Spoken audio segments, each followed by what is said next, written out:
Neith with Western Heritage Furniture again. Today we're going to discuss how to take care of a minor scratch.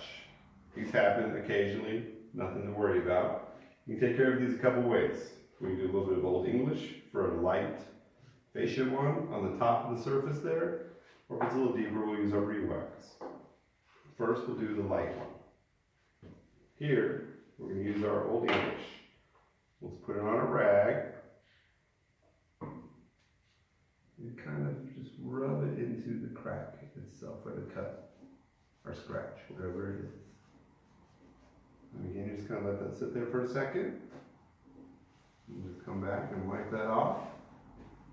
It's as easy as that. Okay, and with our major one, we're going to take our short brush with the re-wax and just dab it into the scratch.